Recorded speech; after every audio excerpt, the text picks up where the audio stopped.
Good afternoon. This is the special coverage of the coronavirus pandemic using the combined forces of News 5, Signal TV's One News, Radio 5, and 1PH.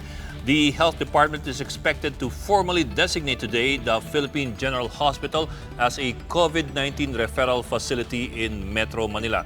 The PGH has stopped admitting non-emergency cases to free up wards and rooms. The DOH adds that a 40-bed wing of the Lung Center of the Philippines is also being considered as a referral facility.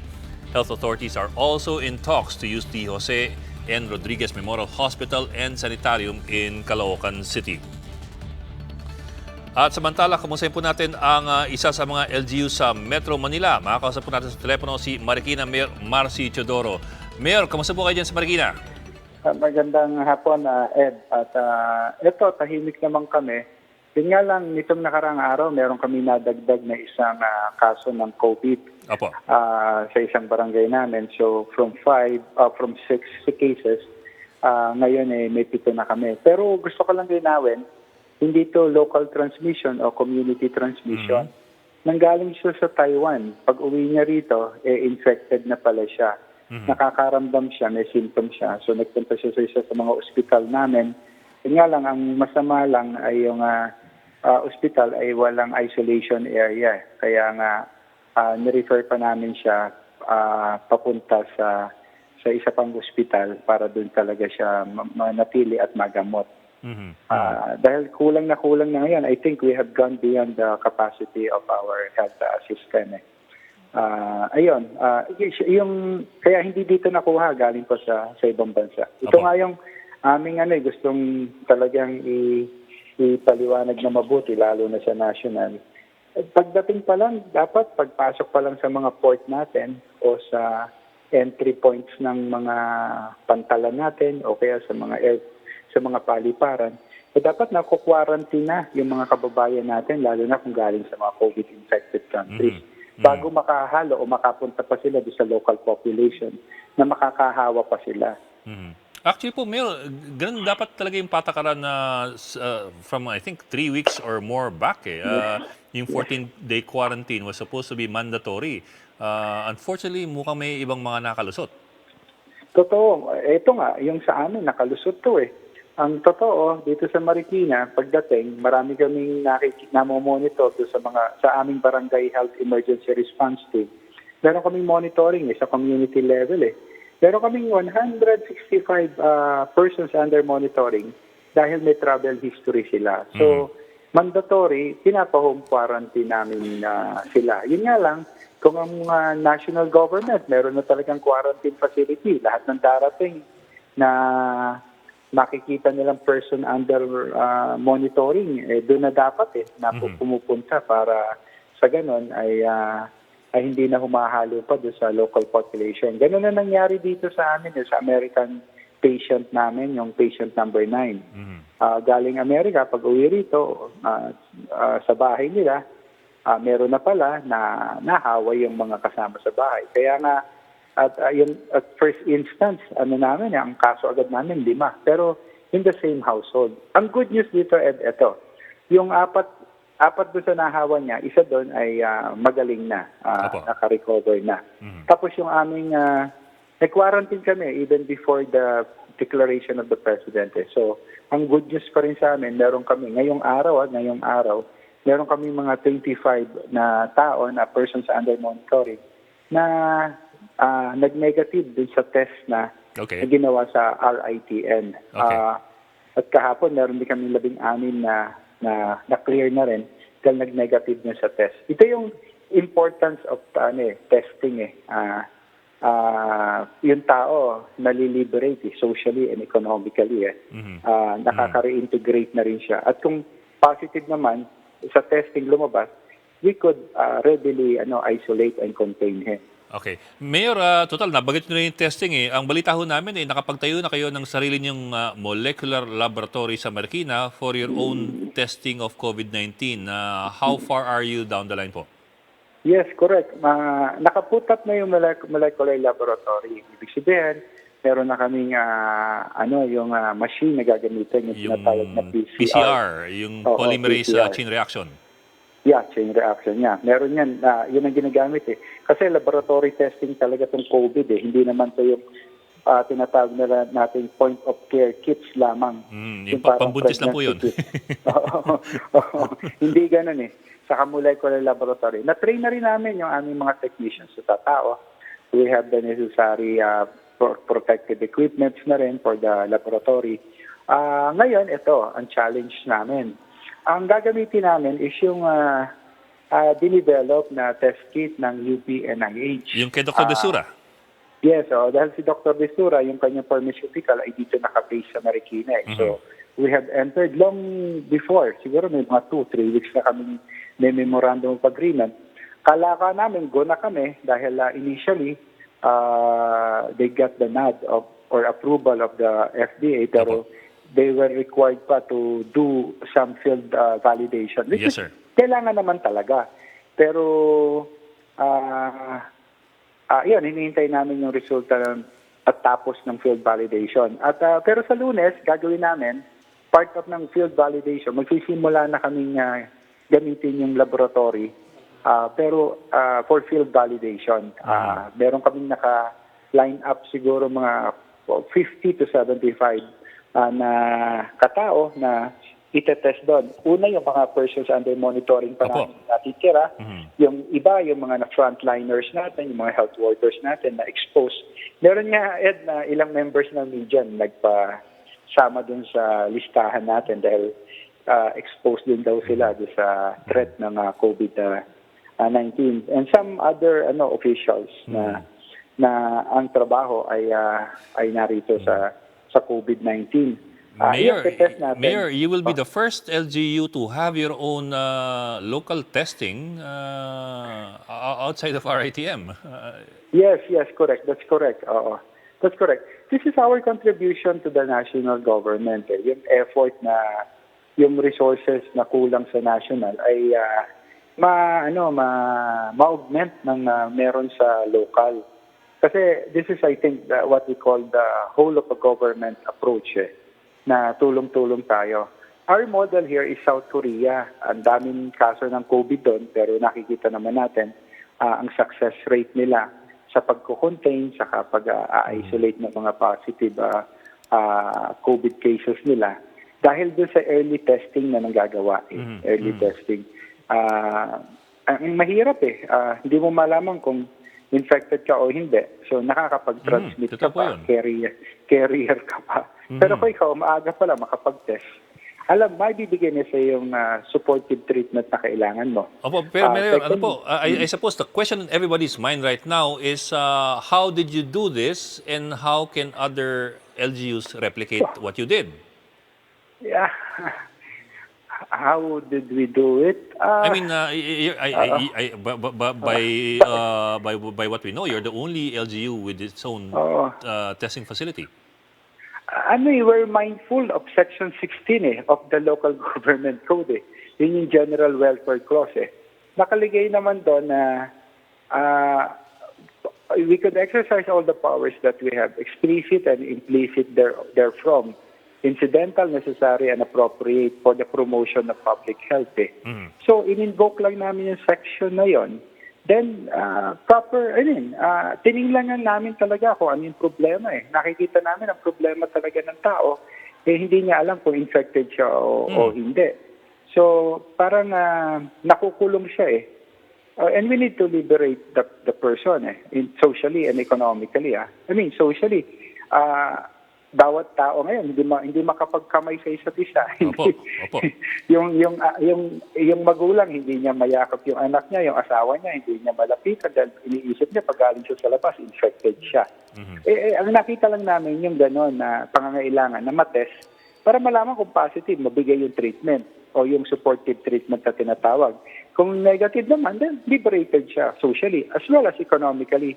He can very well engage productively in his work. Opo.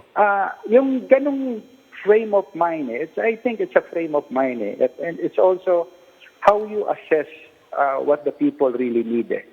Kaya namin naisipan to. Tapos may expertise naman kami dahil may laboratory naman kami dito sa city. So, tinignan namin kung ano yung mga developments na nangyayari in the medical field, lalo na doon sa test kit for COVID-19. Nakita namin based on research na Dr. Bestura ang merong ganitong test kit na na-develop from UP-NIH. So, we made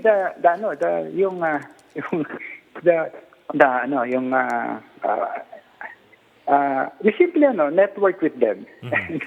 And we simply act on what we think is necessary and urgently needed. Pero Mayor, your testing, once you start your testing, this is recognized by the DOH and by RITM to be valid, and the results are to be valid. Yung testing namin is part of the field validation, the process of field so it's validation. recognized. Yes, sir. Required by the FDA for them to grant the clearance or the approval for the UP-NIH developed test kit. Ngayon kasi, alam mo, Ed, ang problema ito nag-issue na sila ng memo circular. Inalaw nila yung importation of test kit ngayon from South Korea and China. So available na yan sa market, commercially available na yan. Inaalok na nga kung sino-sino.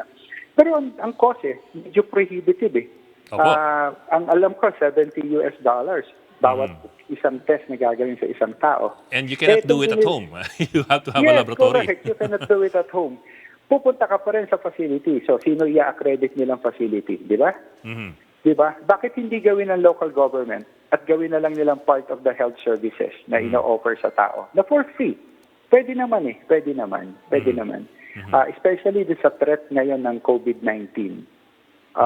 Debilitated na tayo Not only our family, but as a community, and more importantly, as a nation wala na tayo economic activity. Tumigil ngayon Kaya nga, in the long run, hindi lang sakit to Talagang kahirapan na magiging problema natin Okay, Mayor, sorry. Dito sa COVID-19. I have a couple more questions One po is, number one po is, how much did it cost the LGU to put this up? Mura lang, Ed. Mura lang, Ed. Ang PCR machine, ang cost is 2.7 million Okay. Yung aming existing facilities, pinaayos ko lang ng konti yung mga tiles, in-upgrade namin para mag-comply dun sa protocol ng DOH, yung area, siguro it cost me $500,000 lang. May air conditioning lang syempre dahil nga na $500,000. So that would be 3.2.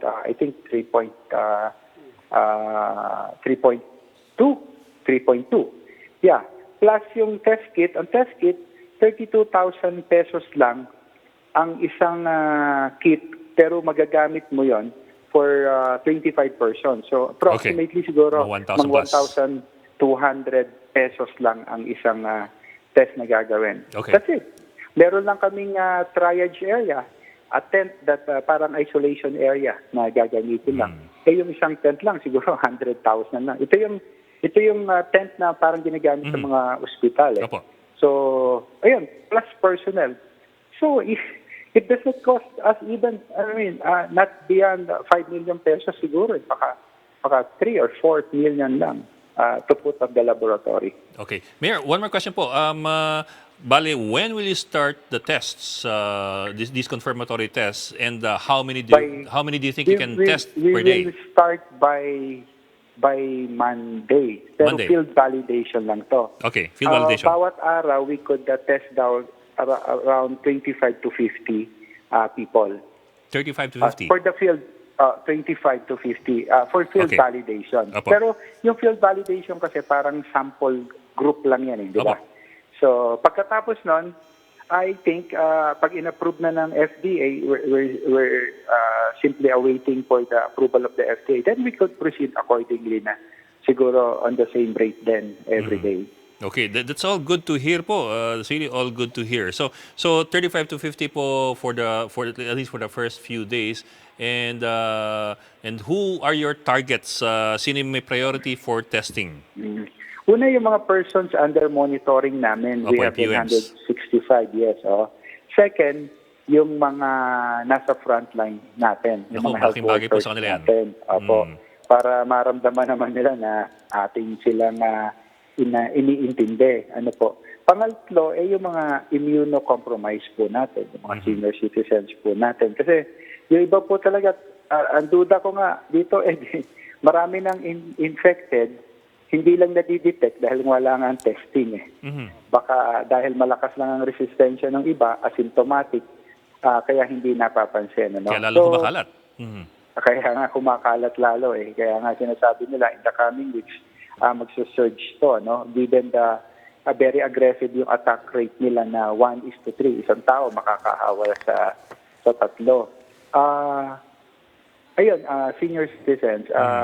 Ang isa pa, yung iba, i-allow namin yung mga walk-in na feeling nila o pakiramdam nila ay merong silang infection because dahil may travel history sila o kaya may exposure sila or contact dun sa infected or persons under investigation or persons under monitoring. Opo. Mayor, given the statements of health officials na malamang magpipik pa itong pandemic in the next month or two, kumbaga hindi pa to yung peak, malaking bagay itong for the peace of mind and for operations as well of just about everybody in your town.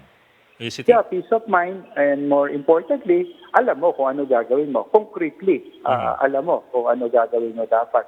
Kaya nga kami, nag-take ng initiative na to. Hopefully, makita ng iba na magandang model o magandang halimbawa, mas maraming local government unit na mas mayaman pa sa amin at yung capacity nila mas malaki kaysa sa amin. If a small local government unit such as Marikina can do it, I think the other bigger government units can do it also. Okay. Maraming salamat po, Mayor Marcy Chidoro. Always a pleasure talking to you. Opo, salamat. The NCR Police Office and the Quezon City Police Department have started to minimize or reduce their personnel in quarantine control points. And to explain this, we have News 5 correspondent Patricia Mangune live from Quezon City. Pat. Binawasan na nga ng halos kalahati ng NCRPO ang kanilang deployed police personnel sa mga quarantine control points o QCP sa mga boundary ng Metro Manila. Nasa 1,200 na lamang ngayon ang mga pulis kada shift sa mga QCP. Ang mga QCP naman binawasan na rin. Mula 76 ay 49 na lamang. Nakita raw kasi ng NCRPO na wala ng mga tao sa kalsada at malaki ang ibinawas ng mga sasakyan kaya't hindi na raw kailangan ng sobrang mga pulis. Ang mga pulis na ibinawas ay mabibigyan na ng pagkakataong magpahinga para maging karelyebo pa rin sa loob ng isang buwan na enhanced community quarantine. Inaayos na rin ng NCRPO ang karagdagang deployment para sa mobile patrols na roronda sa kalsada kontra kriminalidad. Maliban pa rito, babantayan na rin ng mga pulis ang government offices, mga palengke, supermarket at mga ospital. Wala pang statistics sa ngayon pero naobserbahan ng NCRPO na bumaba ng halos 80% ang crime rate sa NCR mula noong magsimula ang quarantine noong Marso 15. Pero may mangilan-ngilan pa rin na inire-report na krimen gaya ng ninakawan at pinaslang na residente ng Barangay Marcelo Green sa Parañaque kagabi. Pati ang nakawan umano sa Las Piñas ay iniimbestigahan na. Ang Quezon City Police District din sinabing bagamat may quarantine, hindi sila tumigil sa law enforcement. Katunayan, mula raw March 12 hanggang 19, nagsagawa sila ng 47 anti-illegal drug operations kung saan 70 ang arestado at 17 anti-illegal gambling operations kung saan 87 naman ang arestado. Nanawagan naman ng NCRPO na itigil na ang pagpapakalat ng fake news. Nilinaw nga ng NCRPO na hindi totoo ang mga usap-usapan na may looting incidents dito sa Metro Manila. Gayun din ang larawan na kumakalat sa social media ng isang lalaking umaakyat sa pader ng McKinley Hills sa Taguig. Hindi po yan akyat bahay at sinabi ng NCRPO, trabahador lang na maglilinis ng pader. Okay, trabaho na maglinis ng pader. Sige, maraming salamat. Pero Pat, before I let you go, so ang sinasabi ng pulisya, the fact is that they're cutting their personnel on the streets by half. That's their way of saying that their quarantine is working. At least it's cutting down on the volume of people out in the streets. Oo, Bok. Bale, gano'n na nga ang nangyari dahil nakita rin nila halos wala nang dumadaan, pumapasok, lumalabas sa mga checkpoints. Kaya mainam na rin na imbis na pakalat-kalat, pag-alagala na lang din daw mga pulis nila na halos wala nang ginagawa. Mas mabuti nang bawasan na lang sila. Ed? Okay, pero Bok, nabanggit mo rin kasi na hindi raw totoo yung kumakalat ng mga bali-balita. At ang daming kumakalat na gano'n, ha? To be honest, it's all over Facebook and I think it's being shared in the other social media messaging sites. Kung merong patunay ang sino mang tao na nangyayari nga itong mga ito, saan sila pwedeng pumunta o sino pwedeng tawagan para mapatotohanan itong mga to? Oo, Ed, mayroon namang mga hotlines ang NCRPO sa kanilang Facebook page. Doon na lamang itawag, i-text ang mga lehitimong reklamo. Dahil kung pinopost lang daw yan sa Facebook, hindi naman daw nila agad ma-verify yan. Kaya't mas mainam dumirekta sa pulis o malapit na police community precinct o mga iba pang barangay officials. Ed? Oo, kasi mahirap nga naman imbestigahan yung mga ulat na nakuha mo sa iyong kapitbahay, na binigay sa kanya ng lola niya, sinare lang sa kanya ng kanyang manugang na galing pa sa kanunuan niya. Oo, tama, ganun nga, Ed. Hindi na matrace kaya't kailangan direkta sa pulis. But one more question. So, cut by half ang personnel on the streets, but are these personnel na magpapahinga ngayon, are they going to be still on call or on duty kahit magpapahinga sila? I mean, pag may bigla ang mangyari, madali bang hatakan yung mga yan? Oo, Ed, naka-on call pa rin naman sila. Ang sinasabi lang ng NCRPO, ayusin ang kanilang schedule, ang shifting, para ang iba magkakaroon ng 8 to 12 hours of rest at saka babalik ulit sa duty, Ed. Oh, sige. Tama nga naman kasi kung mapagod sila ng sobra, mafatig sila, baka mas susceptible sila makakuha ng kung ano-anong sakit. Maraming salamat, Patricia Mune, live from Quezon City. Meralco is deferring the conduct of meter reading and the delivery of bills to households amid the Luzon-wide enhanced community quarantine. The company says billing will be estimated based on the customer's average consumption for the past 3 months. It notes the difference will be reflected on the next bill and corresponding charges will be adjusted.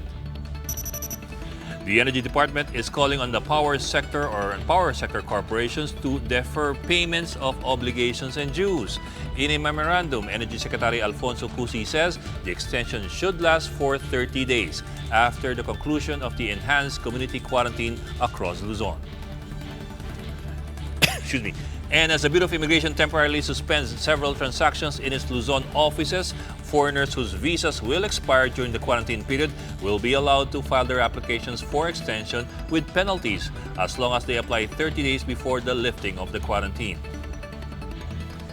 And that's the latest on the enhanced and expanded community quarantine in Luzon. For more updates, follow News 5, The Philippine Star, and Business World Online. I'm Edwin Gao. We are One News.